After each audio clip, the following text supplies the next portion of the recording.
When I met her, even on the phone, I was like, this just feels different. Like there's a connection here. Like it feels good emotionally. I actually flew to San Jose for our first date. That night, she was like, I have dinner reservations. And I'm like, dinner? Like I'm trying to eat you, girl.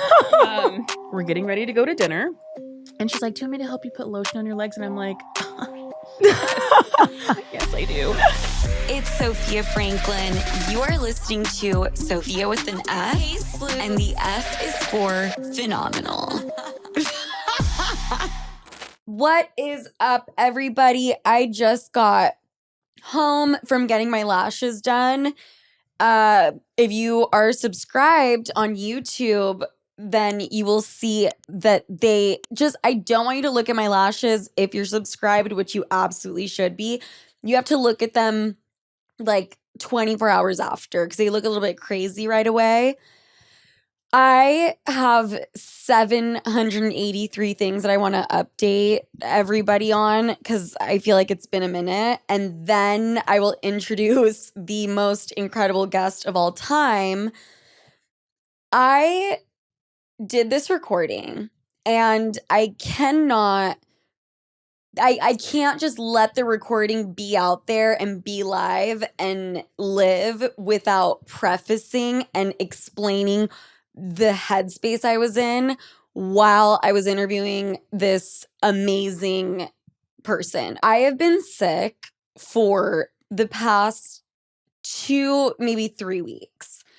And I have gotten sick more in the past 6 months than I swear I have in the past 6 years collectively. I don't know why. I don't know what's going on. I'm sure it's something as simple as my immune system is down through the floor. Whatever other shenanigans I get into on a regular basis does not help the situation. But I went on a trip to Mexico and I spent Thanksgiving at this amazing resort called La Estancia. I don't know why I'm giving them a shout out because they didn't give me a discount. Anyways, and towards the end of the trip, it just hit me like a ton of bricks and I felt like. And so we get on the flight and I'm just ready to go home. And I was going back to Salt Lake City, Utah, where I'm from. I was going to visit my grandma because it's been a really long time. And I'm like curled up in my seat in the window aisle, just looking out the window, just like, get me the fuck home. And I know there was like this whole TikTok trend about raw dogging a flight. I was raw dogging this flight, like straight up. But it wasn't even in a intentional way. It was like they came by to pass out headphones and I just looked at them like I'm dead.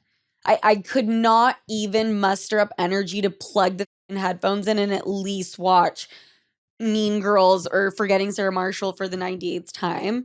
So I'm curled up, I'm looking out the window, and there's some turbulence, which I have just now gotten. If you have ever been on an airplane and you get on an airplane more than once a year, turbulence happens and it doesn't mean shit. I will say this was the kind of turbulence where like it feels like you're on a roller coaster and at certain points it was like you got the butterflies in your stomach and you feel like you're lifting off your chair and everyone's like, whoa, what the back to their movies. And anyways, so we're on this flight and the flight attendant was a psychopath and it's all coming back to me. Actually crazy. Like the last 2 people to get on the plane, he went on the speaker system and said, okay, well, now that these folks decided to show up, everyone get in your seats and put your tray tables up and blah, blah, blah, because we're going to take off. Okay. We've been flying for a few hours and I hear the flight attendant say, we will be landing in Dallas shortly. If everyone could buckle their seatbelts, blah, blah, blah, blah. I thought it was a joke. And it turns out it wasn't a fucking joke. And it was an emergency landing, which has never happened to me before. And they got on the speaker and said that one of the engines straight up wasn't working. I didn't know airplanes had more than one engine, but the more you know, they actually have two, one on each side. So the plane is circling around for a good 30 minutes. When I say circling around, like on its side. And the really cool thing about being on your deathbed sick is you really don't give a about what's going on around you. Like I was sitting next to this elderly-ish couple. They were literally in their 50s. They were not elderly.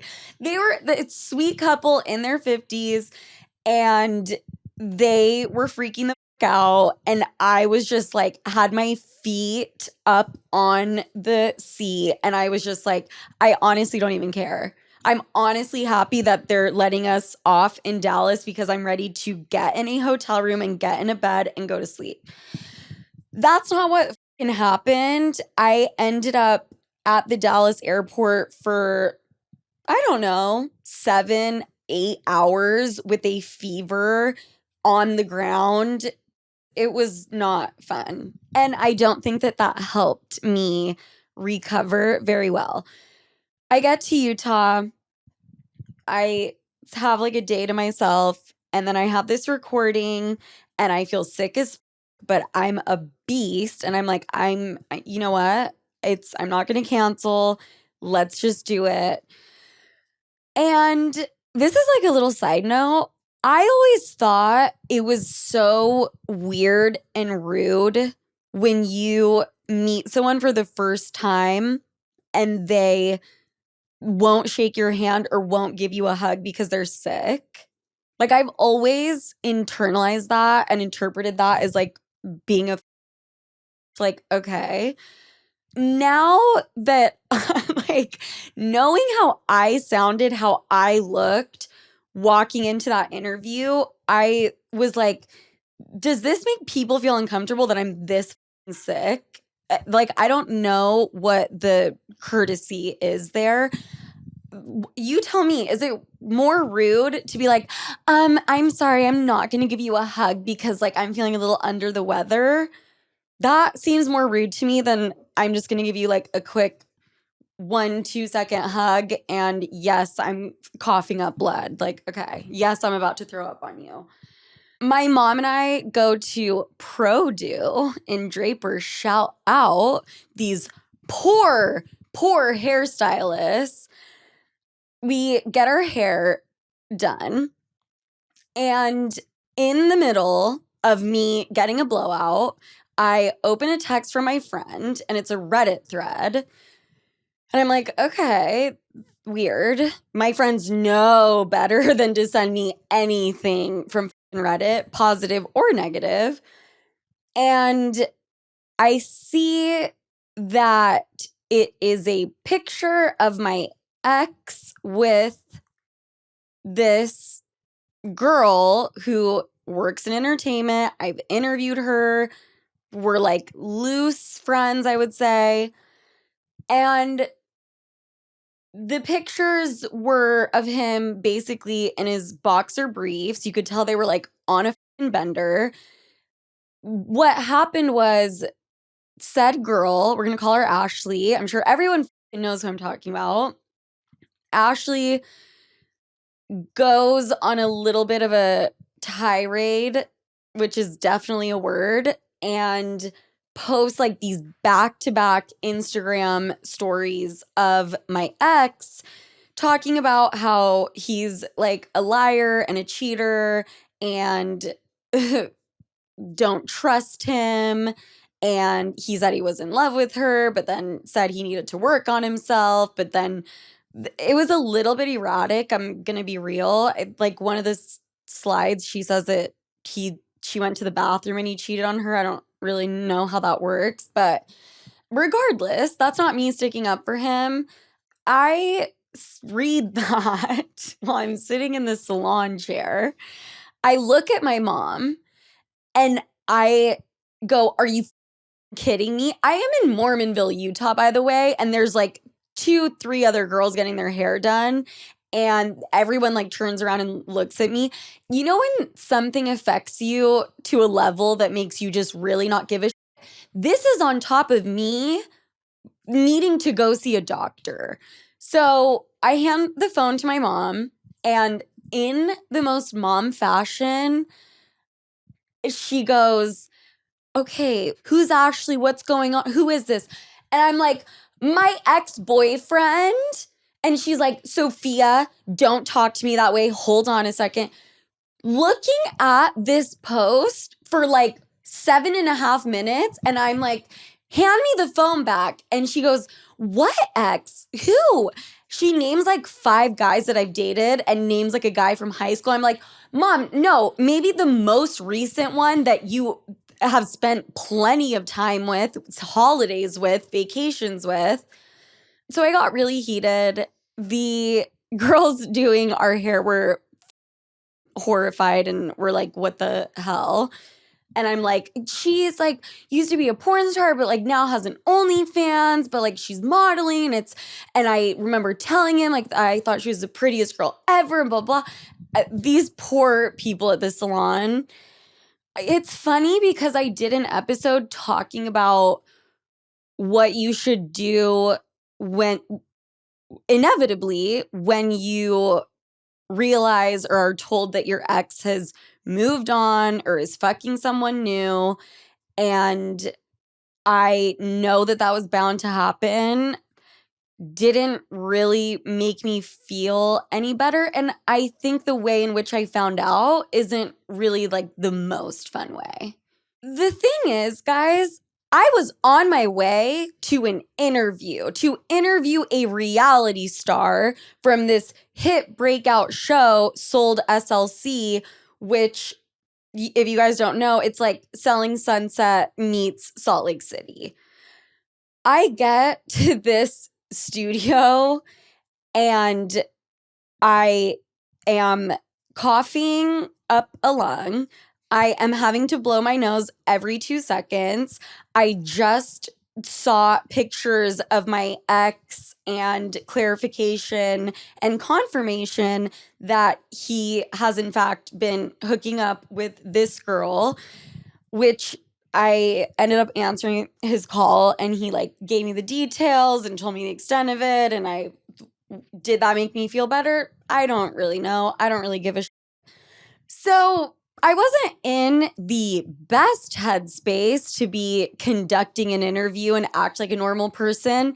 In fact, I didn't act like a normal person because when said guest walked in the room, I had verbal diarrhea and I couldn't help it. And it's like, I know she's a girl's girl, and it's one of those things where the second she walked in the room, I was like, I just found out my ex is this porn star who like was kind of my friend, but I guess like not really, but like there's pictures of it and going crazy. And she was so cool about it. And I think the person who really left the interview the most scathed was the audio engineer, who was trying to ask me questions when I first got there about just podcasting as we know it. And he just launched his podcast and he's had the studio for this long.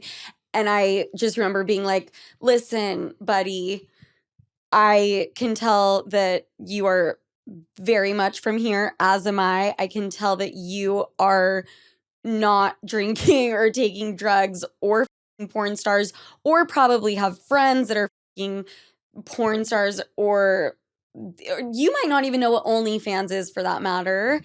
I can't really talk to you about podcasting like right now because I'm just trying to keep my shit together and not have a mental breakdown. And yeah, so that's my little update. I have no hard feelings towards my ex. I have no hard feelings towards Ashley. You know, it's like when a breakup happens, what can you expect? I just want to make sure that Tyna Edwards from SOLD SLC, the breakout star, who I say this 70 times during the interview, and thank God it was her, because she could hold her fucking own. She was made for reality television, and she's going to be like the OG Real Housewives of New York characters. And they're not characters, they are real human beings. But like, this girl is just phenomenal. But I was especially excited to talk to her. Obviously, we have the Utah common ground and growing up with a Mormon background, but Utah is like popping off. We have Ballerina Farm, Mom Talk, Trad Wives. Like, Utah is this pop culture sensation right now. I wanted to like get her take and get the inside scoop since I am no longer there. So without further ado, let's play the episode. Also, her daughter was there, who was the sweetest thing ever, and we took a picture after. Also, my mom was in the room, which was really fun. But I think I can't wait because I'm going to go back to this exact studio and fucking record. This poor guy, if he even lets me. Because it was like, again, I don't like to shit on any faith, any religion. I think I can speak to it however I want, considering a lot of my background is in it and I've lived it. I think that he had never heard two people speak the way that we did in his studio in the suburbs of Utah. And with that, you guys, let's get into the interview. My friend texted me a Reddit thread. I was telling Tyna about my ex hooking up with who... Wait, that's who it is? Yeah. I say like I know her. I'm like, wait, what? Yeah, there's like a whole Reddit thread because she went on her Instagram story and posted 5 slides back to back of him like in his boxers and then calling him a cheater and saying he was a piece of shit. I have no idea, but this isn't about me and my life. But I want to know more about this. I just found out 30 minutes before you walked in. That's insane. I was like, okay, cute. But I broke up with him. Why do I care? I mean, it stings because I don't know. I feel like you care who your ex is hooking up it's with. It's a reflection on you, right? Like, I feel like, so any exes that I've had, they end up with like not the most desirable people. I'm just like, okay, well, were they not desirable? Like, yeah. So I get it. I think it has a little bit to do with that, and also it's like a public thing. Yes. So people are like writing and like adding me and being like, you know. That's true. So I think that makes it sting a little bit more. But we're not here to talk about me, Tyna. We're here to talk about you. I'm just kidding. So, SOLD SLC. Yes. This is not your first time on reality TV. I said that earlier and but it is, right? Okay, so yes and no. So I filmed a couple of episodes of Real Housewives. I wasn't like a star or like a friend of, just like a guest in the corner. Okay. So I guess I'm a veteran now, Sofia. You're a veteran because you've been in the background. I've been in the background. Yeah. And you must have killed it in the background. Probably not. That's why I'm not on the show. That's why. What was it? Wait, that's so interesting. So what was it like filming this show now? Yeah. And then filming kind of in the background of Real Housewives. Like, are there any distinct differences? There are a ton of differences. So, and I love the Housewives ladies, but it was just a lot more chaotic. Yeah. A lot more conflict than what we have on our show. I bet. I just remember like we filmed an episode at Jen Shaw's house and we're like sitting down at dinner. And then everybody starts fighting. And I'm like, okay, but is nobody going to eat? Because, like, I'm starving. Like, everybody. And then I felt bad. I'm like, nobody's eating. Okay, but I'm fucking hungry. So it's like, I don't know what to do with my hands. I don't know. Right. Where this show, I can eat, like, all the time. I'm eating all the time. Like, yeah, it was great. And that's how I know you're not. I mean, for me, if I'm eating, that means I feel real comfortable. Yes. Yes. Actually, I'm pretty sure. Also, by the way, you guys, I am sick once again, if you can't hear it in my voice. But the not Mom Talk. What was that show called? The TikToks. The real No, oh my God, I was about to say Real that Housewives too. of Mormon Moms. Real Secret Lives of Mormon Wives There it is. of SLC Sold. She just yes. All the She just things. killed it. They were talking about how because they don't drink though, Yeah. that they'll just eat. Yeah. On camera, which I would definitely be reaching for a drink, but Well, maybe that's my problem because I haven't drank in like 2 years. So maybe that's why I eat so much more. That's a good point. I didn't think about that. Okay, I feel like that has a Okay. lot to do with it. So I should start drinking again and eat less. Okay, got it. Sophia But do you says. think you're nervous eating or you're straight up hungry? No, I'm just fucking hungry. Like I just love food. I'm not a huge like meal person, but I'm a big snacker. Yeah, So yeah. got it. Just- So, I mean, you must feel real comfortable in front of a camera. I mean, look at me. Just kidding. You were made for reality TV, babe. I was. What do you think is so compelling about Utah in general and pop culture right now? It's the Mormon church. I just think for so long it's been so taboo, like what goes on in the Mormon church, like how people are acting, the culture. And so now with the Secret Lives, they've kind of opened that door a little bit more, and Housewives as well. So it's like, ooh, people are super intrigued. They want to know more about like the Mormon church, the culture, what happens when you leave the church. Yeah. All the above. All the things you're going to see it on the show. All the things. I live in New York now, but I was Yeah. born and raised in Utah. Yeah. And to this day, when I say, hi, yeah, I'm from Utah, are you Mormon?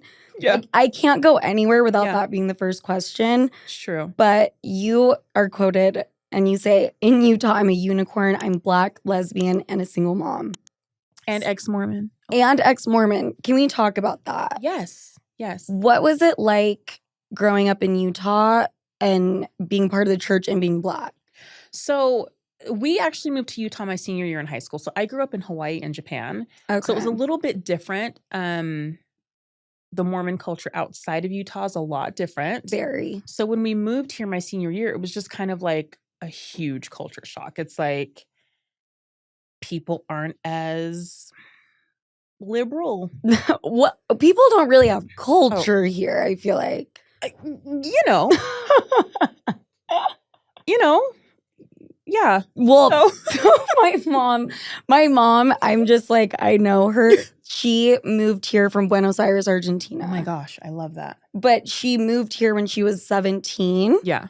And they were Mormon in Argentina, Mormon when they came here. And it was a huge culture shock for her, Yes, it's a lot different. I just think people here, it's like the Mecca, right? Like Utah's the Mecca. So I feel like members of the church here feel like they have to be extra Mormon, if that makes sense. So it's like Mormon on steroids. too. Yeah.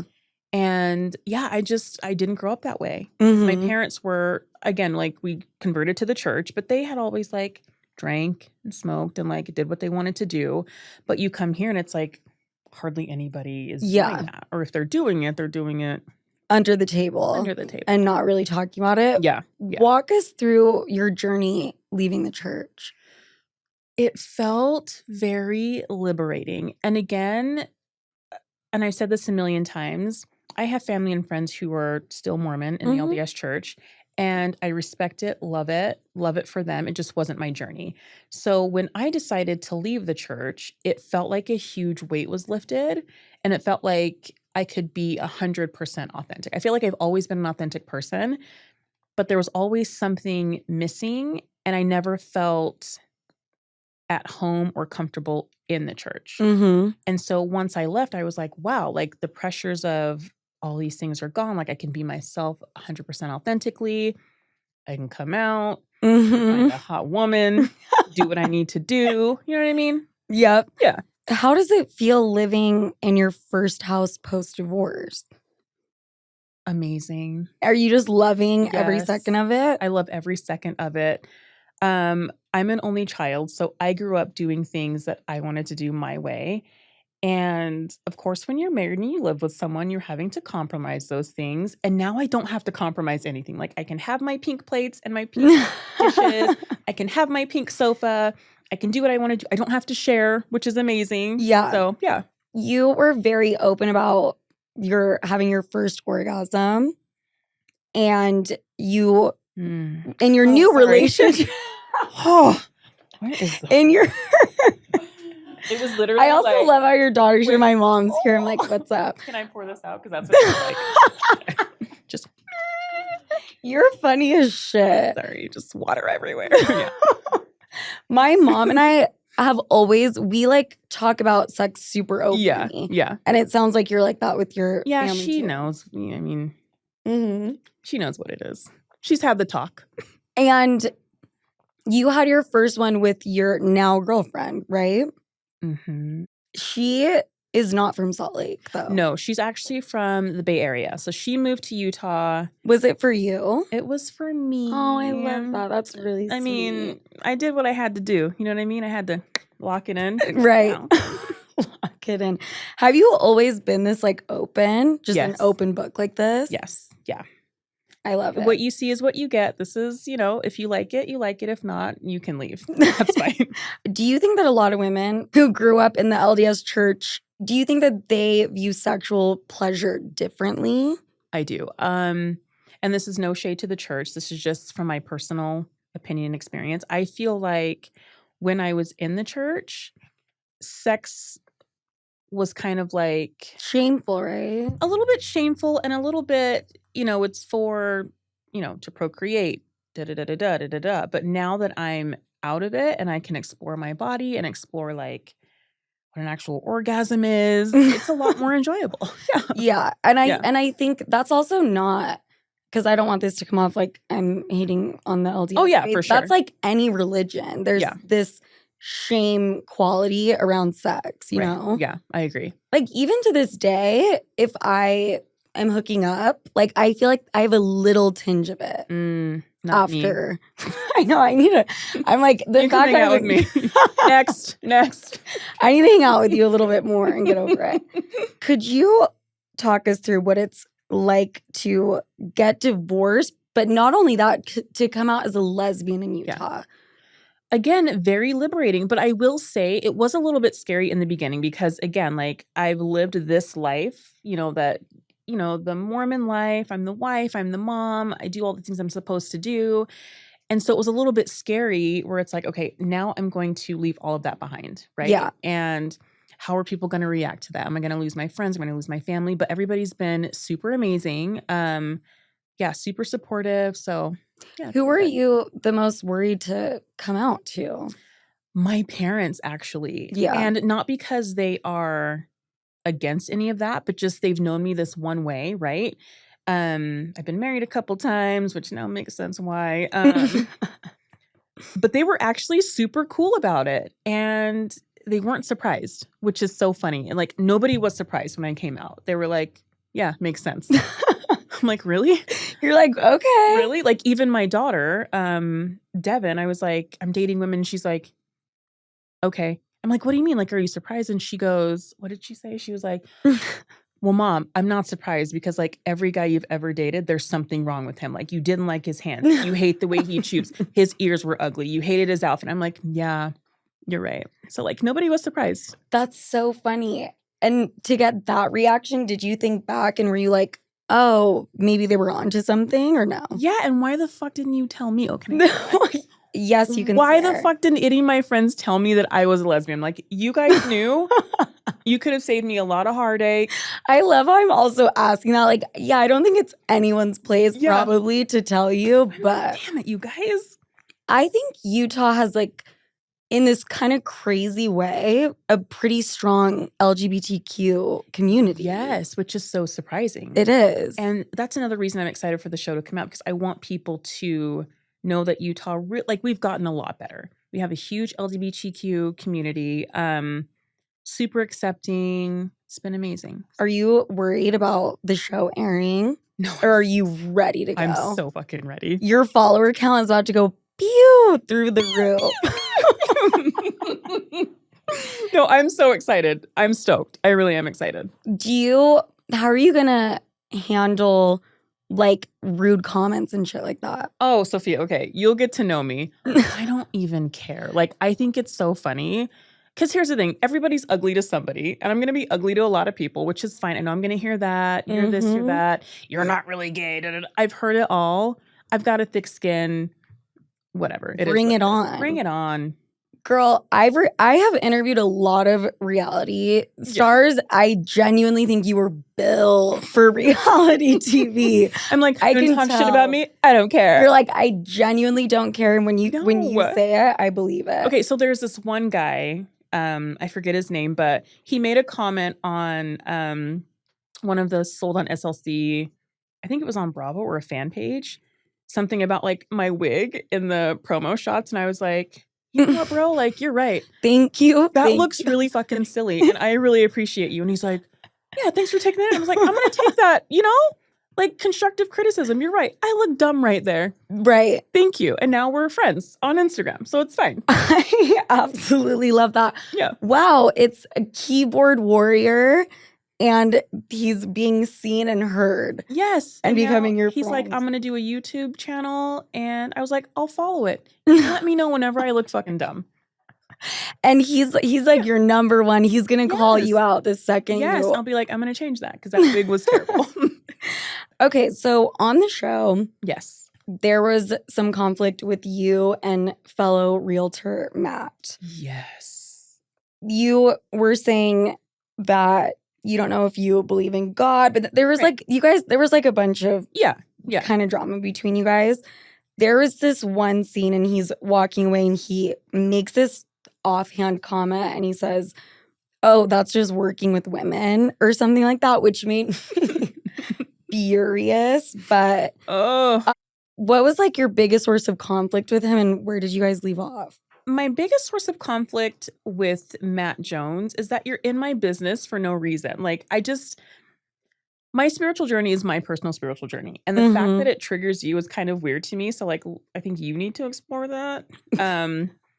But I love fans. I love having fans. So if you're going to be obsessive over me, like, and my life, that's fine. Right. That's fine. I love it. I love it. Matt is your number one fan. He's my number one fan. I appreciate Matt Jones. Yeah. We all need a Matt Jones. We all need a Matt Jones in our life. We all need a Matt Jones. I feel like there's a lot more bombshells that are going to be coming too.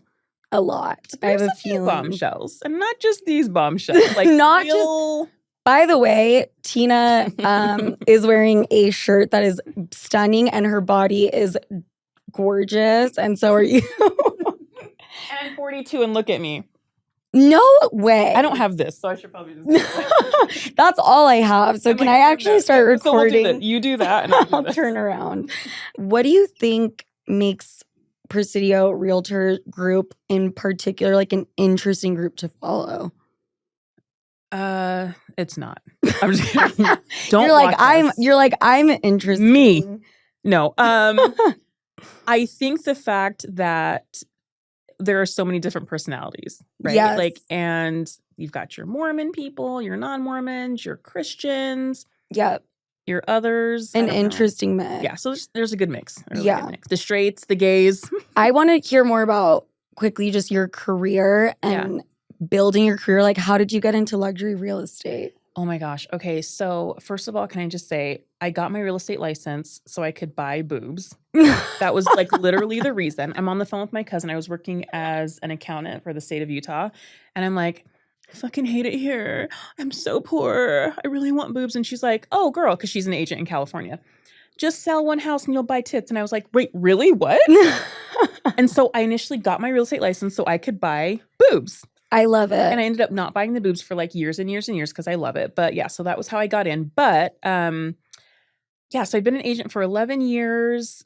I love what I get to do. Like, it is such a cool fucking job. Like, you get to be part of the biggest transaction of someone's life. Right. And not only that, but like I'm building relationships and like making new friends. And yeah, so it's been. Well, and also I feel like real estate here in Salt Lake is booming, like going crazy. Yeah. Yeah. I need to get a home. I love how my mom works in real estate. I'm like, she's in the room, but you know what? Is your mom an agent? Mom a broker, but oh my gosh. She doesn't really work with homes in Salt Lake, really, right? Okay. She's like a contract with the government. Listen, I'll give her a referral fee. You call me. Right, Mom? Right. Okay. You'll get a referral fee, Mom. Yes, done. 30% at least.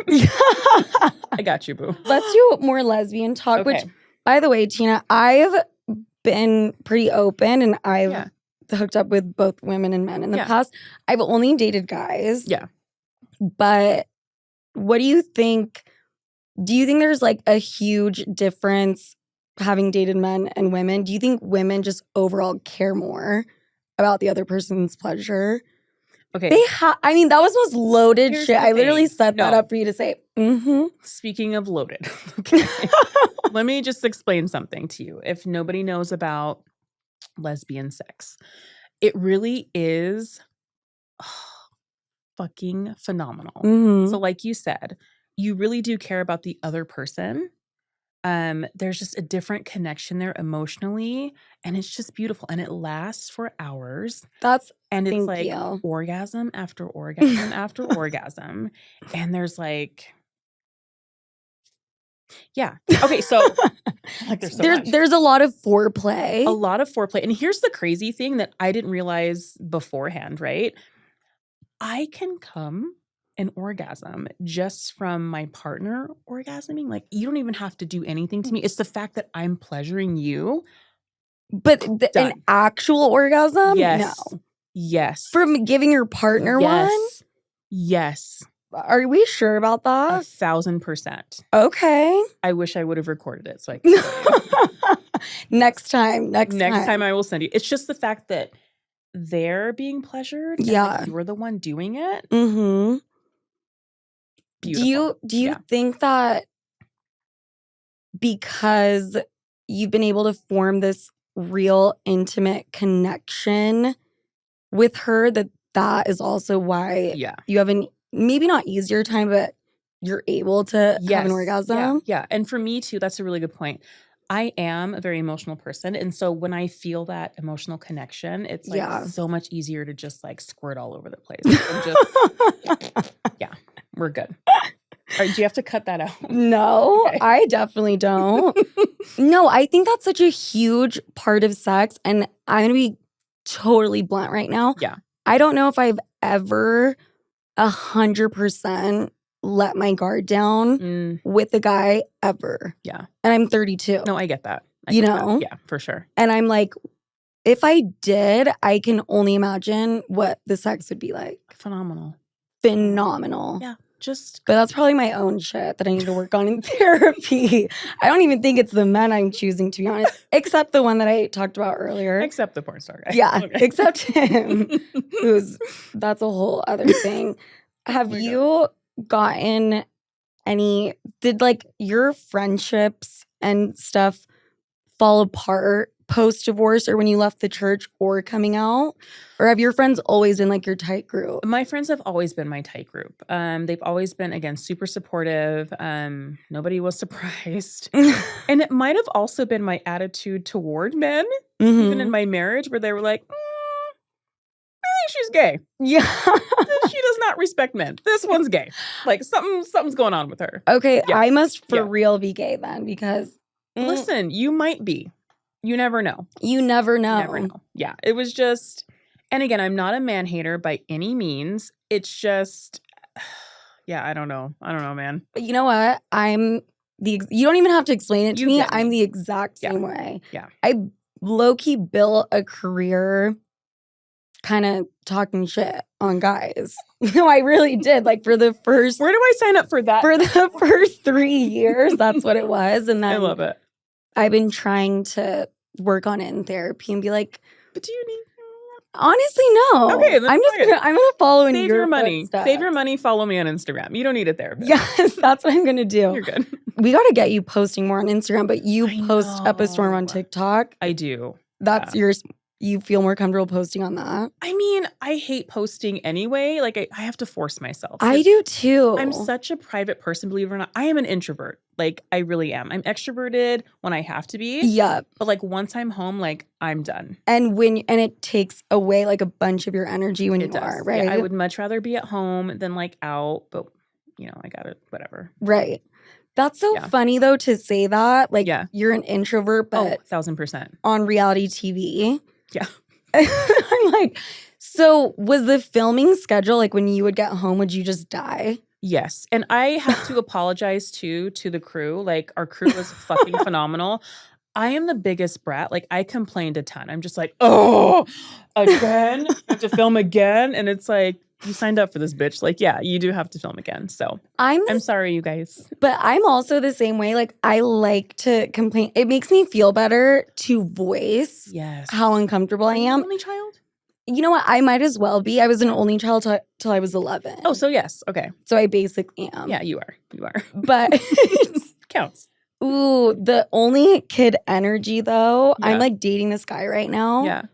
And I literally called him out and he was like showing me these DJ sets on YouTube. Yeah, yeah. And after the fourth one, I was like, hey, I'm going to show you one. He was like, no, I have another one to show you. And I said, that is some only kid 1,000%. 1,000%. Okay, I know that you want to, but I'm doing this right now. And yours is not as important. So let me finish. And then. That's some only kid mentality. Oh, yeah. If we have time, then I'll look at yours. Right. Oh, shit. But I'm over here with the only kid mentality. Yeah. Yeah, that's totally me. Is your girlfriend an only child? No. She is not. She has a brother, but they're kind of like estranged right now. So she has to put up with the only child stuff.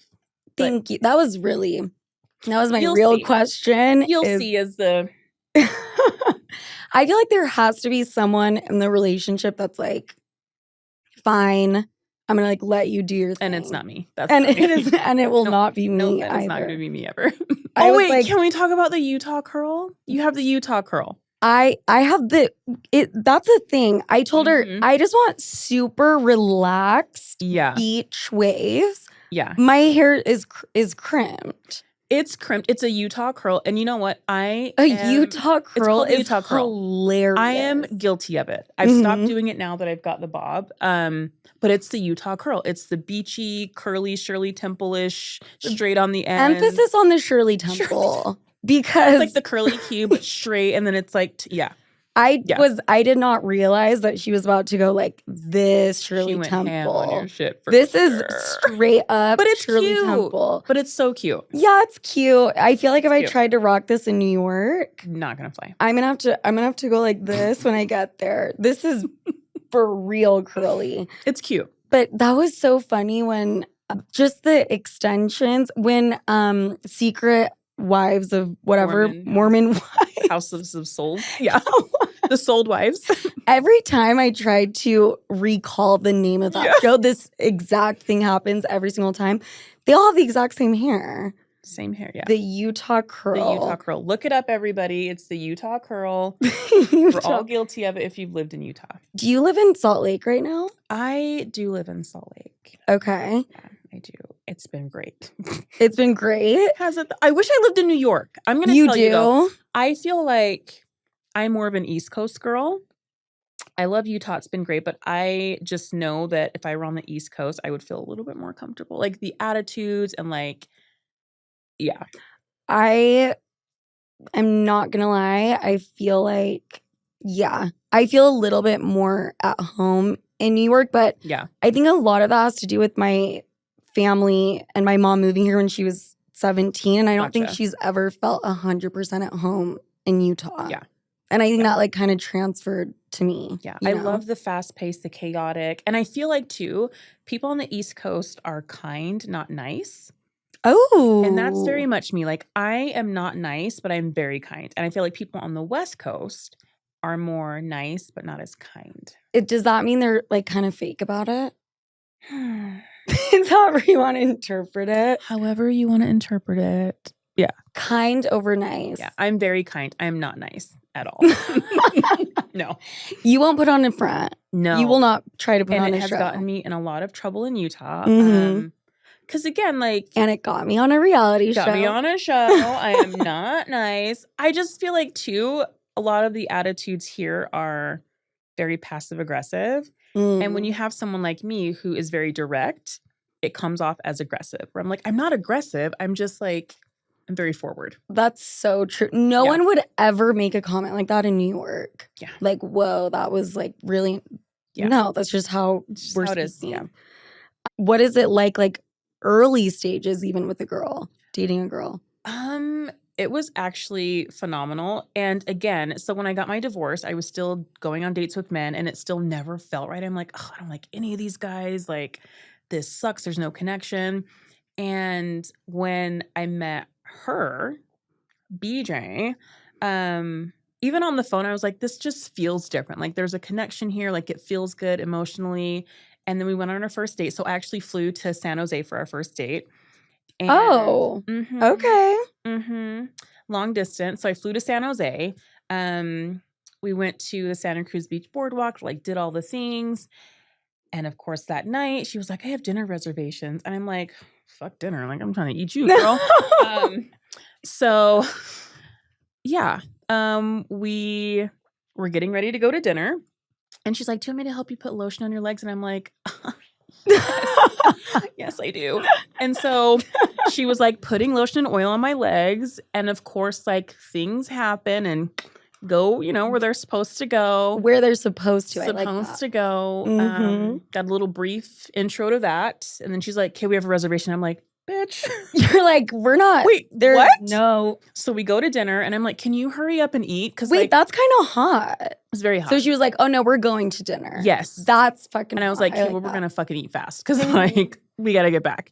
And so we get back and yeah, we fucking do the fireworks. And that's when I really, really knew because I was super eager to go down on her. Right. And did she say like right off the bat, you knew what you were doing? Or did she kind of teach you a little bit? She taught me a little bit, but she's like, listen, don't, because you overthink it because you're like, I just don't want to suck at this. It's my first time, right? Right. But she's like, just do to me what you would want me to do to you. And I'm like, oh, fucking easy. Okay. Wait, done. right? I feel like that would make it. Yeah. I know I could eat a girl out way easier than a blowjob. Oh, and I'm going to tell you right now. I was down there and I was like, I don't want to come up. Like, this is fucking great. This is great. It's so much better. So much better. And then with a woman, like, and no offense to you guys, there's no like hair it's just soft skin. You smell good. You've got and you kind of know what to expect. And yeah, it was something great. Just vulgar about a penis, right? Yo. There's just something vulgar about it existing. I'm just like, I don't have to do that anymore. Like, right? It's like kind of crazy. To each their own. If that works for you, obviously it didn't work for me. No, I never have to see one of those again. So it's great. You know what? I win. You win, and I'm about to join you. You should come over. And I think my mom is too, and that's that. And we're all doing it. We're all going to be lesbians. We're all doing it. I love it. I kind of am like 100% ready for that. I want to say everybody should watch this show. Yes. It's going to be fucking phenomenal. SOLD SLC. So follow me on Instagram. Where can they find you? So Instagram, it's miss. Wait, what am I? On Instagram? Yeah, what's my name? I'm Miss something. I'm like, off the dome, I'm going to have to. What am I? Who am I? Oh, I know. Okay. This is a test. But did you just like open your Instagram? No, it's just, I don't really post a ton on there. I should. I'm funnier on TikTok. Follow me on TikTok. Okay. It's Tyna Edwards on TikTok. Come get entertained. Watch our show. Couple of bombshells. Some drama. There's definitely drama, and you are absolutely hilarious. And watching you has been amazing.